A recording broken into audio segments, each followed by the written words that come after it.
चालेल, थँक्यू. चला आता आपण लाडक्या मामाला बोलूया. आमच्या घरात सर्वात लहान मुलगा आणि त्याच्यानंतर लहान मुलगी झाली आहे. आपण मामाला प्रश्न विचारूया. मामा सेंटरला होता. मामा लाजला यांचा थोडासा सहन करून घ्या.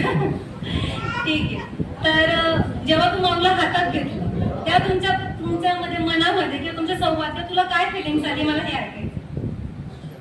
तशी काही फिलिंग नव्हती, पण जे तशी काही फिलिंग नव्हती. ती पण नव्हती, मी पण नव्हता.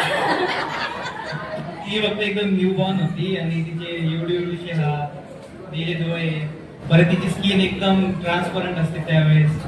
ते बघून असं एकदम वेगळा वाटलं आणि मग कळालं की ती एकदम मोठी पण होणार आहे. एकदम अशी चांगली फिलिंग होती.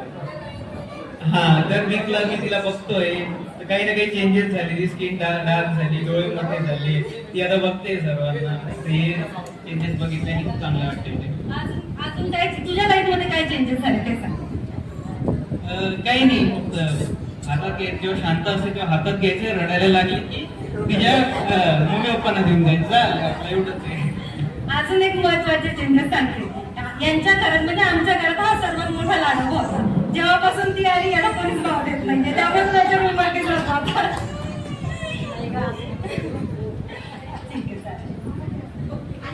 नंतर आपण मावसा बोलूया. मावसा काका तिला जे आवडेल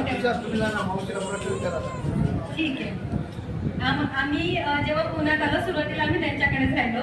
आम्ही भरपूर कामं केले, पण ह्या तिघांनी स्पेशली काका आणि त्याचे तिचे पप्पा आणि मामा यांनी एकच काम केलेलं आहे. मी तोच प्रश्न विचारणार आहे की तुम्ही मोठ्या मुलीला कोणते गेम्स शिकवणार.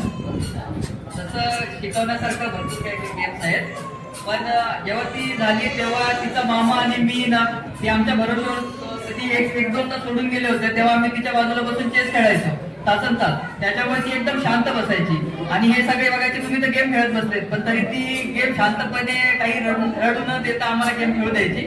तर जसं तिला समजायला लागेल तेव्हा मी तिला पहिले चेस शिकवणार आहे. आम्ही चेस शिकवणार आहे. तिचा मामा आणि मी. ठीक आहे, चालेल, थँक्यू. ठीक आहे. मी पण म्हणजे मला असं वाटतं ना की आमच्या घरातली पहिली मुलगी म्हणजे ती नेहमी लाडाचीच राहणार आहे. आणि तिला बघितल्यावर ती खूप असं छान फील होतं. म्हणजे असं ना इच्छा होते की तिला जवळ घेऊन बसा. ती रडतेच होते त्यामुळे ती राहत नाही, पण असं वाटतं की हा तिला जवळ घ्यावं. ती रडायला लागली की तिच्या मम्मी पप्पांकडे. आणि मी तर तेच करते. तिने काही केलं अशी तुझ्या मम्मी पप्पांकडे नंतर खेळायला लागली का आपण घ्यायचं फक्त 10-15 मिनिटं एवढंच काम करते. ठीक आहे.